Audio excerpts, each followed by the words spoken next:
નમસ્કાર વિદ્યાર્થી મિત્રો, હું નિર્મલ રેડા વર્લ્ડ બોક્સની યુટ્યુબ ચેનલમાં આપ સર્વે વિદ્યાર્થી મિત્રોનું હાર્દિક સ્વાગત કરું છું. મિત્રો, આ સેશનમાં તમને ખબર જ હશે કે આપણે વાત કરવી છે 16 માર્ચના પાક્ષિકની.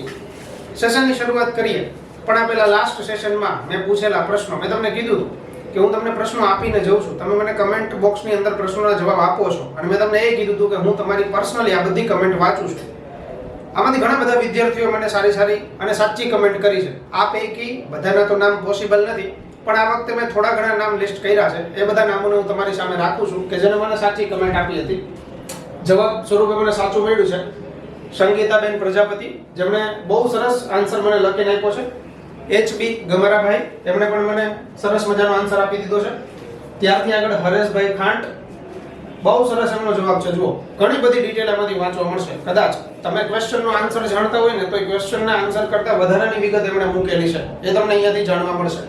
ત્યારથી આગળ દીપિકાબેન અપારનાથી, એમની પણ કમેન્ટ અહીંયા સારી એવી છે. આ બધા જ આન્સર આશા રાખું છું તમે વાંચ્યા હશે. તમને કદાચ આન્સરની ખબર નથી, તમે આન્સર એને વાંચેલા હશે, જેથી કરીને તમને આજુબાજુની ઘણી બધી વિગતો છે અહીંયા આગળ મળેલી હશે. આવો મિત્રો, આ સેશનની શરૂઆત કરી દઈએ. આ વખતે પણ હું તમને ક્વેશ્ચન આપીને જઈશ. આ સેશનની શરૂઆત કરતાની સાથે આપણે મેળવી લઈએ પ્રશ્ન નંબર 1. આપણને સૌને ખબર છે ગુજરાત પાક્ષિકમાં ઘણી બધી વાતો છે. એ પૈકીનો પ્રશ્ન નંબર 1 આપની સામે રાખું છું, જે વિધાનાત્મક ક્વેશ્ચન છે. ક્વેશ્ચનની પર સીધું વિધાન મળશે. કદાચ આના વિશે આપણને ખબર હશે કે હાલમાં પંચાયત માટેનું મહાસંમેલન બેઠું, અને આ કઈ જગ્યાએ બેઠું તો જીએમડીસી ગ્રાઉન્ડ ખાતે. જીએમડીસી ગ્રાઉન્ડ ક્યાં છે સાહેબ? અમદાવાદ ખાતે છે. અચ્છા સાહેબ, આ પંચાયત મહાસંમેલન બેઠું શેના માટેનું છે સર?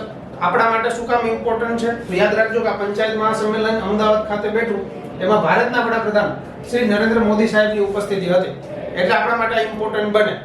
ખાલી ને ખાલી હા, આ તો યાદ રાખવાનું જ છે. પંચાયત મહાસંમેલન કઈ જગ્યાએ યોજાયું? અમદાવાદમાં યોજાયું, એ તો આપણે યાદ રાખીશું.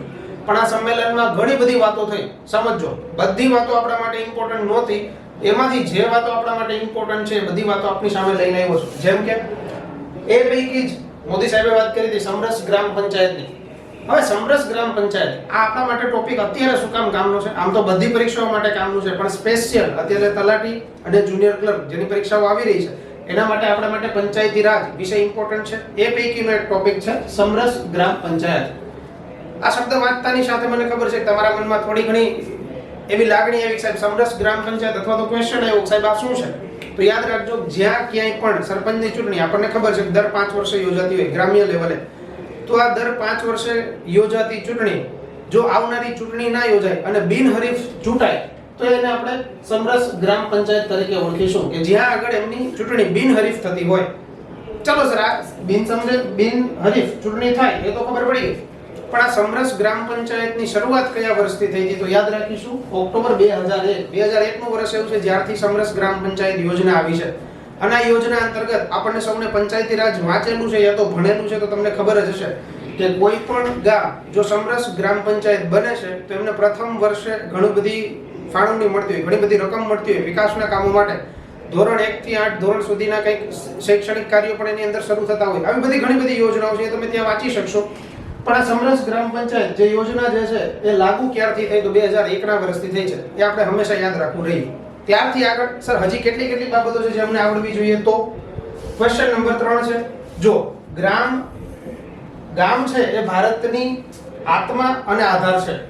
જો ભારતનો વિકાસ કરવો હોય તો ગામડાનો વિકાસ કરવો પડે. આ પંચાયતી રાજ માટેનું બેઝ છે, સમજો પાયાનું વિધાન છે. તો આ પાયાનું વિધાન કોણે કીધેલું છે? આવો ક્વેશ્ચન છે કે ભાઈ ગામડું જે છે એ ભારતની આત્મા અને આધાર છે. જો ભારતનો વિકાસ કરવો હોય તો ગામડાનો વિકાસ કરવો પડે. મને ખબર છે તમારા મનમાં સીધો જવાબ આવી ગયો છે. જેના માટે નથી આવ્યો એના માટે કહી દઉં છું, મહાત્મા ગાંધીજીએ આ વાક્ય ઉચ્ચારેલું છે કે ભાઈ એમણે જ ગ્રામ પંચાયતની વાતો કરી હતી. અને કદાચ તમને ખબર હશે સર, આ મહાત્મા ગાંધીના આ ઉચ્ચારણને લીધે અને એમની વાતોના લીધે જ આપણે ગ્રામ પંચાયતની રચના કરીએ છીએ આર્ટિકલ 40 અંતર્ગત. તો એ પણ આપણને વિધાન યાદ રહેશે કે ભાઈ આર્ટિકલ 40 બંધારણમાં જે છે ગ્રામ પંચાયત રિલેટેડ છે. તો આ વાક્ય ગાંધીજીએ કીધું છે એવું યાદ રાખીએ. ત્યારથી આગળના પ્રશ્ન તરફ વધીએ છીએ કે ગુજરાતમાં જો પંચાયત મહાસંમેલન જે યોજાયું એમાં આ બધી વાત નથી, આ બધી વાત વધારાની છે. તલાટી અને જુનિયર ક્લર્ક આવે છે એટલા માટે આ બધી વાત મેં વધારાની લઈને એડ કરી છે, જે આપણને આવડવી જરૂરી છે. કેમ કે પંચાયત મહાસંમેલન હતું તો પંચાયતી રાજ વિશેનો ડેટા આવડવો જોઈએ. જેમ કે ક્વેશ્ચન ત્યાર પછીનો છે કે ગુજરાતમાં ગ્રામ પંચાયત સભ્યોમાં મહિલાઓની અનામત ટકાવારી જણાવો. આપણને સૌને ખબર છે કે સર મહિલાઓ માટેની અનામત ટકાવારી છે એ 50% છે. અત્યારે હાલ ગુજરાતની અંદર 50% મહિલા અનામત મળે છે. જો 50% મહિલા અનામત ગુજરાતની અંદર હોય તો સાહેબ આવું આ ગુજરાતની અંદર 50% મહિલા અનામત છે એની શરૂઆત ક્યારથી કરી? જે મહિલા અનામત છે એની શરૂઆત કયા વર્ષથી થઈ? આ હું નહીં કહું, તમારે મને કહેવાનું છે. બીજું, જો સર આ શરૂઆત ગુજરાતની અંદર થઈ હોય તો ભારતમાં સર યાદ રાખજો, આ ક્વેશ્ચન મેં છેલ્લે આપેલો છે. ભારતમાં એવું પ્રથમ કયું રાજ્ય છે કે જેણે જ્યારે મહિલાઓને 50% અનામત આપેલી હોય? ભારતનું એવું પ્રથમ રાજ્ય કે જેમણે મહિલા અનામત આપેલી હોય, 50% ની મહિલા અનામત. અને ગુજરાતમાં અત્યારે 50% છે. ગુજરાતે મહિલા અનામત 50% આપવાની શરૂઆત ક્યારે કરી? આ બે ક્વેશ્ચન અત્યારે આપું છું. અત્યારે હાલ 50% અનામત છે, આપણે યાદ રાખીએ. ત્યારથી આગળના ક્વેશ્ચનમાં જઈએ. Question number 5, Panchayati Raj. આ શબ્દ અત્યારે ચર્ચામાં છે. 24/4 આમ તો તમને હવે ખબર જ હશે, બિન સચિવાલયની પરીક્ષા 24 એપ્રિલે હતી. 24 તારીખ એટલે આપણે પંચાયતી રાજ દિવસ તરીકે ઉજવીએ છીએ, કેમ કે 24 તારીખથી પંચાયતી રાજ અમલમાં આવ્યું હતું. પણ સર આ ગુજરાતની અંદર પંચાયતી રાજ અમલ થયો તો ગુજરાત પંચાયતી રાજ અમલ કરનારું કેટલામું રાજ્ય બન્યું? એ ક્વેશ્ચન છે. તો યાદ રાખીએ સર ગુજરાત છે 8મું રાજ્ય છે જેમણે પંચાયતી રાજ છે અમલમાં લીધેલું હોય. તો આને યાદ રાખીશું 8મું રાજ્ય છે. ત્યારથી આગળના પ્રશ્ન તરફ વધીએ. ક્વેશ્ચન નંબર 6, કઈ સમિતિના અહેવાલના કારણે ગુજરાતમાં અત્યારે ગુજરાતમાં ત્રિસ્તરીય પંચાયતી રાજ છે? તો આ કઈ સમિતિના કારણે આ ત્રિસ્તરીય પંચાયતી રાજ છે? ત્રિસ્તરીય પંચાયતી રાજ એટલે તમને ખબર જ છે કે સર ગ્રામ પંચાયત હોય, એની અંદર તાલુકા પંચાયત હોય અને જિલ્લા પંચાયત હોય. આ તમને ખબર છે. આ ત્રિસ્તરીય પંચાયતી રાજ છે અને આ ગુજરાતની અંદર અત્યારે લાગુ છે. તો ગુજરાતની અંદર ત્રિસ્તરીય પંચાયતી રાજ હોય અને ગુજરાત 8મું રાજ્ય હોય તો આ કઈ સમિતિએ કીધું છે? જવાબ આપણી સામે આવી ગયો છે સર, રસિકલાલ પરીખ સમિતિ. રસિકલાલ પરીખ સમિતિ છે એમના દ્વારા આ વાત કરી હતી, એમની ભલામણ હતી આ સમિતિ દ્વારા. સાહેબ ખાલી આ સમિતિની ભલામણ હતી એવું યાદ રાખી લઈએ તો હાલે નહીં. સમજો આ સમિતિની રચના ક્યારે થઈ? તો યાદ રાખીએ ઈસવીસન 1960 ની અંદર. 1960 ની અંદર ગુજરાતમાં રસિકલાલ પરીખ સમિતિની રચના થઈ અને આ સમિતિના આધારે જ સમજો કે આપણે ગુજરાતની અંદર પંચાયત અધિનિયમ બનાવવામાં આવ્યો છે. રસિકલાલ પરીખ સમિતિના આધારે હે સાહેબ આ પંચાયતી રાજ અધિનિયમ બન્યો તો એ ગુજરાતમાં ક્યારે લાગુ થયો? તો યાદ રાખવાનું છે કે સર ગુજરાતમાં ત્રિસ્તરીય પંચાયતી રાજ જે આપણે વાત કરી કે સર ત્રિસ્તરીય પંચાયતી રાજ રસિકલાલ પરીખના આધારે છે, તો એ ત્રિસ્તરીય પંચાયતી રાજનો અમલ ગુજરાતની અંદર ક્યારે થયો? ઘણી બધી વખત પરીક્ષાઓની અંદર આ પ્રશ્ન આવ્યો છે. આને ગોખી નાખજો. 1 એપ્રિલ 1963 આ તારીખ અને આ સાલ 1 એપ્રિલ 1963 થી ગુજરાતની અંદર ત્રિસ્તરીય પંચાયતી રાજ અમલમાં છે, જે રસિકલાલ પરીખની સમિતિ દ્વારા ભલામણ કરવામાં આવી હતી. આ ત્રિસ્તરીય 3 સ્તર એટલે શું એ પણ મેં તમને કીધું છે. ત્યારથી આગળ question number 7, major Dhyanchand university. આ મેજર ધ્યાનચંદ યુનિવર્સિટી કયા રાજ્યની અંદર છે? તો યાદ રાખીએ સર ઉત્તર પ્રદેશની અંદર છે. ઉત્તર પ્રદેશમાં કઈ જગ્યાએ સર? તો લખનૌની અંદર છે.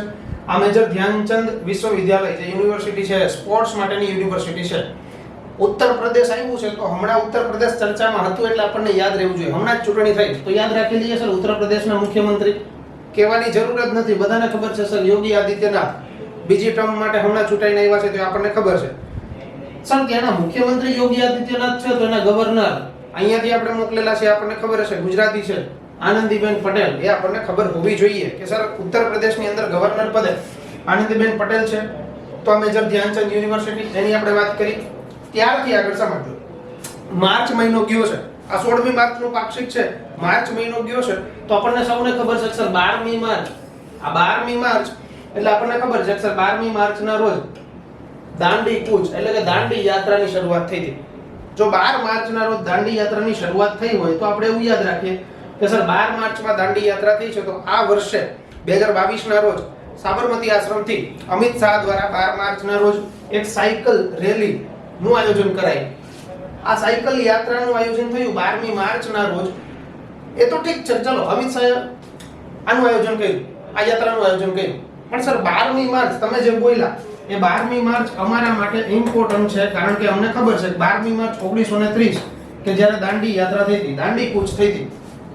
જોજો હવે આ એક વાક્ય ઉપરથી તમને કેટલા ક્વેશ્ચન આવડવા જોઈએ હું તમને આપું છું કે જો 12મી માર્ચના રોજ દાંડી કૂચ હોય તો દાંડી કૂચ વિશેનો કેટલો ડેટા આવડવો જોઈએ. તો સૌથી પહેલા સર દાંડી કૂચની શરૂઆત, તો યાદ રાખીએ 12મી માર્ચ 1930 કઈ જગ્યાએથી? અમદાવાદના સાબરમતી ખાતેથી. સર અમદાવાદના સાબરમતી ખાતેથી શરૂ થયેલી દાંડી યાત્રા દાંડી કૂચ પૂર્ણ ક્યારે થઈ, કઈ જગ્યાએ થઈ? તો યાદ રાખી લઈએ 5 એપ્રિલના રોજ. આપણને ખબર છે 5 એપ્રિલે એ યાત્રા પૂરી થઈ. 6 એપ્રિલે વહેલી સવારે ગાંધીજીએ મીઠું ઉપાડી અને મીઠાના કાયદાનો ભંગ કર્યો હતો. તો 5મી એપ્રિલ 1930 ના રોજ નવસારી એટલે કે દાંડી ખાતે આ યાત્રા પૂર્ણ થઈ.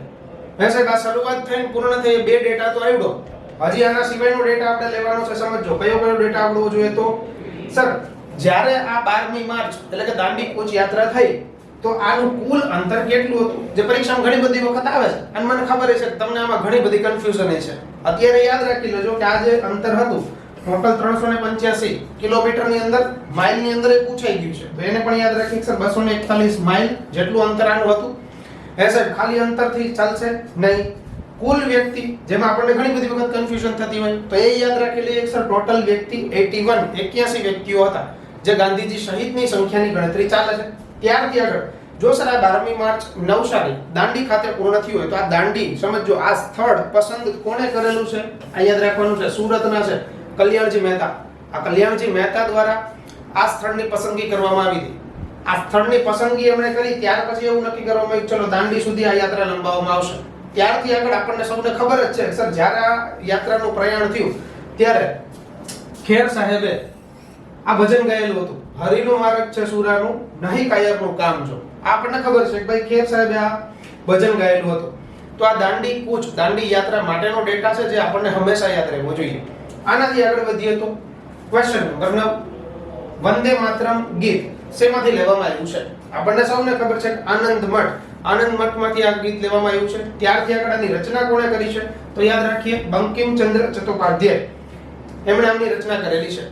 ત્યારથી આગળ વધીએ છીએ ક્વેશ્ચન નંબર 10 ઉપર ફ્લોટિંગ જેટી ની સુવિધા પૂરી પાડવા માટે ફ્લોટિંગ જેટીની સુવિધા પૂરી પાડવા કયા સ્થળ ઉપર આની સુવિધા પૂરી પડાશે? આ બજેટની અંદર વાત હતી. સમજો કે ભાઈ ચોરવાડ અને ઉમરસાડી આ બંને જગ્યાએ ફ્લોટિંગ જેટીની સુવિધા પૂરી પડાશે. ફ્લોટિંગ જેટી દરિયામાં ફ્લોટિંગ જેટી એટલે દરિયાની અંદર વહાણ લંગારી શકાય એના માટેની સુવિધા છે. તો યાદ રાખી લઈએ સર ચોરવાડ અને ઉમરસાડી આ બંને જગ્યાએ એની સુવિધા પૂરી પડાશે.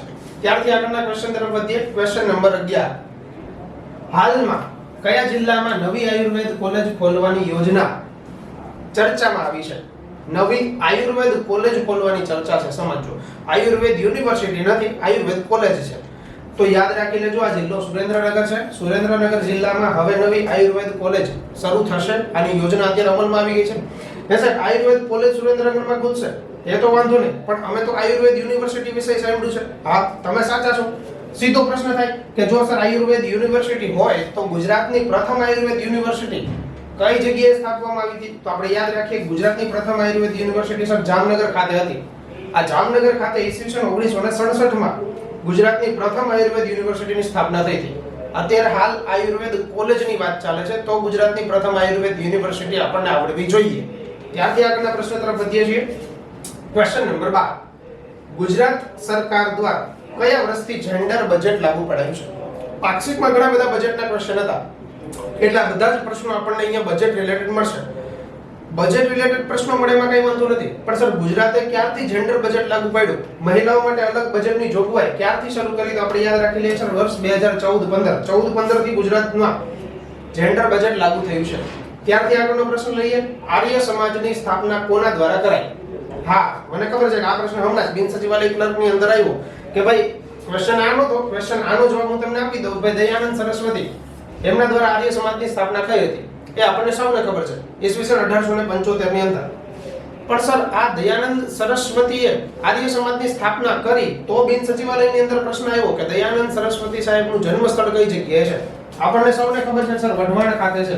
સોરી ટંકારા ખાતે છે. મોરબીનું ટંકારા જે આવેલું છે આ ટંકારા ખાતે એનું જન્મ સ્થળ છે. એવું કેમ બન્યું સર કે બિન સચિવાલયની અંદર આ પ્રશ્ન આવ્યો?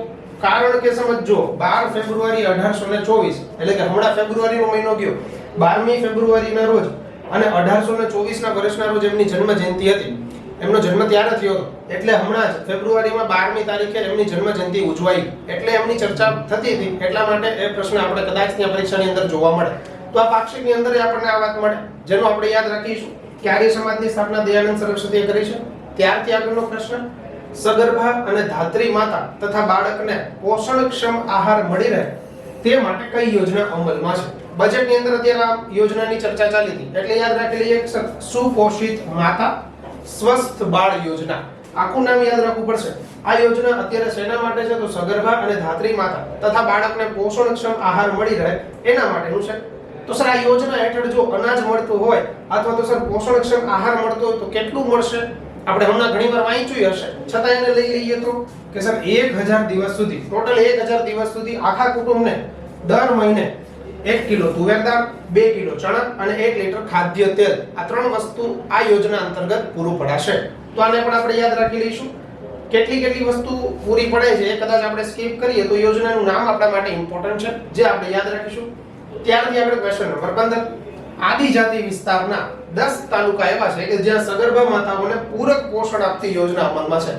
તો આ પૂરક પોષણ આપતી યોજના જે અમલમાં છે એ કઈ યોજના છે? તો યોજનાનું ફક્ત નામ યાદ રાખી લઈએ, પોષણ સુધા યોજના, કે જે અત્યારે હાલ આદિજાતિના 10 તાલુકાની અંદર લાગુ પડાઈ છે. ત્યારથી આગળના ક્વેશ્ચન તરફ જઈએ. હા, બજેટની અંદર જો આ વાત આવી છે આપણે યાદ રાખવું પડશે કે સર અત્યારે હાલ એક યોજના ચાલે છે જેનું નામ છે નિરાધાર વૃદ્ધ પેન્શન યોજના. જે સિનિયર સિટીઝન છે એમને પેન્શન સ્વરૂપે રકમ મળે છે. તો આ પેન્શન યોજના જે મળે છે એ અત્યારે હાલ ચર્ચામાં છે. કારણ કે એમાં વધારો કરવામાં આવ્યો છે. તો સર પેન્શનની અંદર કેટલો વધારો કરાયો? તો એને યાદ રાખી લઈએ. સર પહેલા શરૂઆતની અંદર જો આની અંદર 2 પાર્ટ પડશે સિનિયર સિટીઝન માટેના. પહેલો પાર્ટ પડશે એ 60 થી લઈ અને 80 વર્ષ સુધીના લાભાર્થીઓ છે, એટલે કે 60 થી લઈને 80 વર્ષ સુધીના સિનિયર સિટીઝનનો સમાવેશ થશે. પહેલા સર આની અંદર કેટલા રૂપિયા મળતા હતા? તો યાદ રાખીએ 750 રૂપિયા માસિક મળતા હતા, જેમાં હવે 750 છે એના રકમ વધારી અને 1000 રૂપિયા માસિક કરી દીધું છે. જો સર 750 હોય અને 1000 કરી દીધું હોય તો વધારો કેટલો થાય? 250 રૂપિયા. બધી રીતે યાદ રાખવાનું છે કે ભાઈ નિરાધાર વૃદ્ધ પેન્શન યોજનામાં 60 થી 80 વર્ષની વચ્ચે વધારો કેટલો થયો? તો 250. પહેલા કેટલા હતા? 750. પહેલાની રકમ ભૂલી જાવ તો ચાલે. અત્યારે હાલ કેટલી છે? તો 1000 રૂપિયા માસિક પેન્શન મળવા પાત્ર છે. બીજો જે સ્લેબ આની અંદર છે 80 વર્ષથી વધારેના, એને પણ આપણે યાદ રાખી લઈએ. 80 વર્ષથી વધારે જે લાભાર્થીઓ છે, સિનિયર સિટીઝન છે, એમને શરૂઆતમાં કેટલા મળતા હતા? તો એમને ઓલરેડી 1000 તો મળતા જ હતા રકમ સ્વરૂપે. હવે સર એમાં વધારો કેટલા કરવામાં આવ્યો? તો અગેન એમાંય 250 નો વધારો થયો છે અને અત્યારે હાલ રકમ કેટલી થઈ ગઈ? તો એમાં 250 નો વધારો કરતા 1250 છે. 60 થી 80 વચ્ચે 750 હતા, 1000 કરી દીધા છે અને 80 પ્લસ 1000 રૂપિયા હતા અને 1250 કર્યા છે. બંનેમાં 250 નો વધારો થયો છે. નિરાધાર વૃદ્ધ પેન્શન યોજના. ચાલો એનાથી આગળ વધીએ. ક્વેશ્ચન નંબર 17, રાષ્ટ્રીય દિવ્યાંગ પેન્શન યોજના અને સાથે સાથે બીજી યોજના એમ જ મર્જ છે, સંત સુરદાસ દિવ્યાંગ યોજના. દિવ્યાંગ માટેની યોજના છે. આ યોજનાની અંદર અત્યારે હાલ વધારો કરવામાં આવ્યો છે. માસિક પેન્શન એમને મળે છે.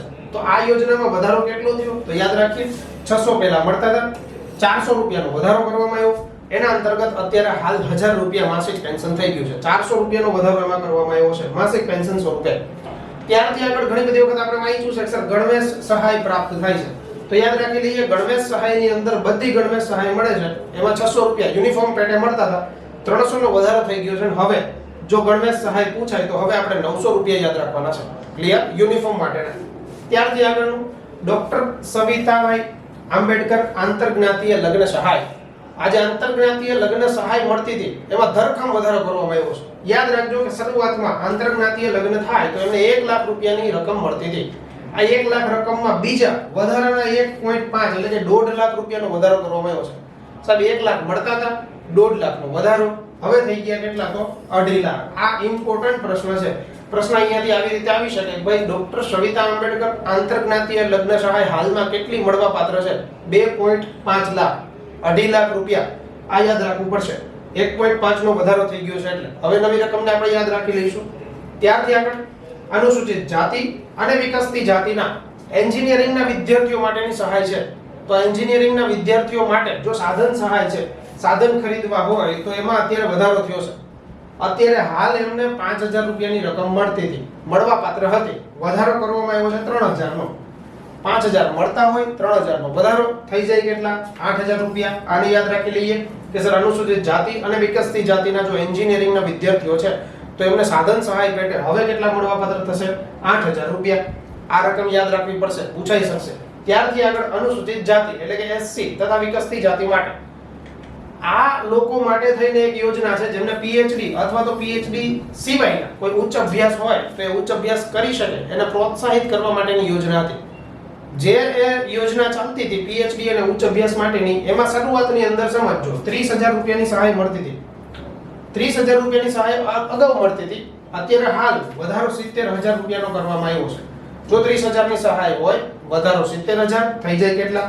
યાદ રાખી લઈએ સર, 1 લાખ રૂપિયાનો હવે ટોટલ રકમ એમને મળવાપાત્ર થશે. યાદ રાખવું છે સર, અનુસૂચિત જાતિ અને વિકસતી જાતિ બંને માટે છે. કઈ સુવિધા છે સર? પીએચડી અને ઉચ્ચ અભ્યાસ માટેની છે. અત્યારે હાલ ટોટલ 1 લાખ રૂપિયા રકમ મળવાપાત્ર થશે જો એમને ત્યાં અભ્યાસ કરવા જવું હોય તો. ત્યારથી આગળ છે અનુસૂચિત જનજાતિ. અનુસૂચિત જાતિ માટેની આપણે વાત કરી સર, પીએચડી માટે અને વધારાની સહાય છે એ વધી ગઈ. તો અનુસૂચિત જનજાતિ માટે આ જ સેમ યોજના લાગુ હતી, પણ એમને સેમ યોજના અંતર્ગત 25,000 રૂપિયાની રકમ મળવાપાત્ર હતી. આ 25,000 એમને મળતા હતા, ત્યાં 30,000 મળતા હતા, અહીંયા 25,000 મળતા હતા. તો અહીંયા વધારો 75,000 નો કરી દીધો.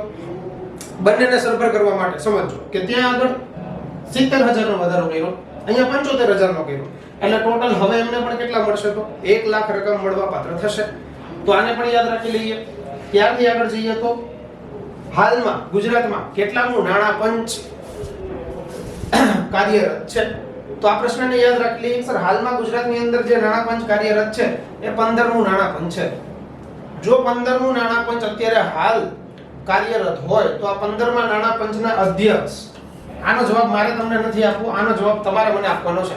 કમેન્ટ બોક્સની અંદર લખવાનું છે. હાલમાં જો ગુજરાતની વાત ચાલે છે, ગુજરાતની અંદર 15મું નાણાં પંચ હોય તો 15મા નાણાં પંચના અધ્યક્ષ અત્યારે હાલ કોણ છે? જો સર અત્યારે હાલના અધ્યક્ષ તમે મને કહેશો તો હું તમને પ્રથમ અધ્યક્ષ કહી દઈશ. પ્રથમ નાણાં પંચ છે એ પ્રથમ નાણાં પંચના અધ્યક્ષ જસવંત મહેતા, આ પ્રથમ અધ્યક્ષ હતા. તો આને યાદ રાખી લઈએ. અત્યારે હાલના તમારે કહેવાના છે. પ્રથમ અધ્યક્ષ હું તમને આપું છું જસવંત મહેતા. સાહેબ નાણાં પંચની વાત આવી, પણ આ નાણાં પંચ તો અમે આમને વાંચ્યું છે બંધારણમાં. હા, તમે વાંચ્યું જ છે. જે તમે બંધારણમાં વાંચ્યું છે એ મુજબ તમે આવું કંઈક વાંચ્યું છે ભાઈ, નાણાં પંચની રચના બંધારણના આર્ટિકલ, હા તમે બોલ્યા સાચું, આર્ટિકલ 280 અંતર્ગત થાય છે. અનુચ્છેદ 280 અંતર્ગત જો રાજ્યની અંદર નાણાં પંચ હોય તો રાજ્યની અંદર નાણાં પંચની રચના કોના દ્વારા થશે? તો યાદ રાખવાનું છે રાજ્યપાલ દ્વારા. જો કેન્દ્રની અંદર હોય તો આપણને સૌને ખબર છે રાષ્ટ્રપતિ દ્વારા નાણાં પંચની રચના થાય. તો આર્ટિકલ 280 નાણાં પંચ સાથે જોડાયેલું છે. ગુજરાતની અંદર રાજ્યપાલ એમની નિમણૂક એમની રચના કરશે, અને જો સેન્ટ્રલની અંદર છે તો રાષ્ટ્રપતિ એની રચના કરશે. પ્રથમ અધ્યક્ષ આપણને ખબર પડી જસવંત મહેતા. હાલના અધ્યક્ષ તમારા કહેવાના છે.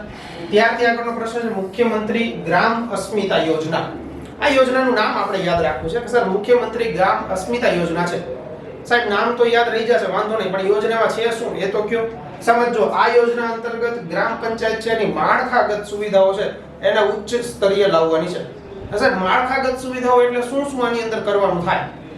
ગ્રામ પંચાયતની અંદર પુસ્તકો એટલે કે લાઇબ્રેરીનો વિકાસ કરવો, ગ્રામ પંચાયતની જે છત છે એની ઉપર સોલાર પેનલ ગોઠવવી, ગ્રામ પંચાયતને ઇન્ટરનેટ કનેક્ટિવિટી આપવી, અને આ ગ્રામજનોનું જીવન આ જ કારણે ઊંચું લઈ આવવું, એટલે ગ્રામ્ય લેવલનો વિકાસ કરવાની વાત છે. આવી યોજના છે અને આપણે યાદ રાખીએ મુખ્યમંત્રી ગ્રામ અસ્મિતા યોજના છે. મેં તમને કીધું એ જ મુજબ કે ભાઈ જાહેર ગ્રંથાલય એટલે કે પુસ્તકાલયો ખોલવાના, કસરતના સાધનો, જીમની સુવિધાઓ પ્રોવાઈડ કરવી ગ્રામ્ય લેવલે, અને ગ્રામ પંચાયતની કચેરી છે જે ગ્રામ પંચાયત છે એના છત ઉપર સોલાર રૂફટોપ આ કરવું, જેના કારણે વીજળી ખર્ચ ઓછો થશે.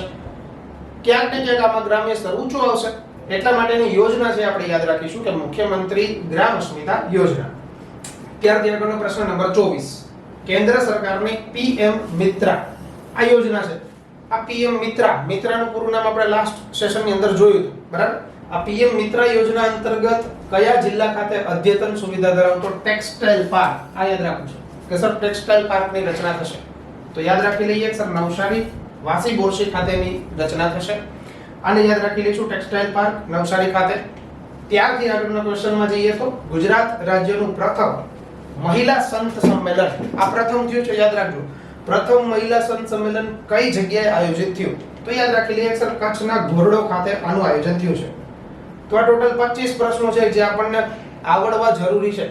સમજો આ શું કામ સર આ આયોજન થયું? કેમ કે હમણાં આ પ્રશ્ન આપણે ગયા સેશનની અંદર જોયો સર, આંતરરાષ્ટ્રીય મહિલા દિવસ એના પેટે મેં તમને ક્વેશ્ચન આપ્યો તો રાષ્ટ્રીય મહિલા દિવસનો, બરાબર. આંતરરાષ્ટ્રીય મહિલા દિવસ જ્યારે ઉજવાયો એટલે કે 8મી માર્ચ, 8મી માર્ચના રોજ જે આંતરરાષ્ટ્રીય મહિલા દિવસ ઉજવાયો, આ દિવસ અવસરે ત્યાં આગળ આ સંત સંમેલન યોજાયું અને આ ગુજરાતનું પ્રથમ હતું એટલે યાદ રાખવું છે કે સર કચ્છના ઘોરડો ખાતે થયું છે. આનાથી આગળ આમનામ જવું નથી. મેં તમને ઘણા બધા ક્વેશ્ચન આપ્યા જ છે, સાથે સાથે મેં આમાં 2 ક્વેશ્ચન ટાઈપ કરીને રાખ્યા છે. ક્વેશ્ચન તમારા માટે આપું છું. મેં તમને કીધું હતું જો ગુજરાતની અંદર 50% અનામત હોય તો 50% અનામત ગુજરાતની અંદર શરૂઆત ક્યારથી થઈ આનું વર્ષ તમારે મને કહેવાનું છે. ગુજરાતની અંદર 50% છે એમાં કાંઈ વાંધો નથી સાહેબ. ભારતનું પહેલું રાજ્ય કયું છે જેમણે 50% અનામત લાગુ કરેલી હોય? તો એક ક્વેશ્ચન તમારે મને આપવાનું છે. બીજો પ્રશ્ન છે ત્રીજો કે સર બધી પંચાયતી રાજની આપણે વાત કરી, 1960 માં રસિકલાલ પરીખની સમિતિ આવી એની આપણે વાત કરી, તો એવી કઈ સમિતિ છે જેમણે પંચાયતી રાજને મૂળિયા વગરનું ઘાસ આવું નામ આપ્યું છે?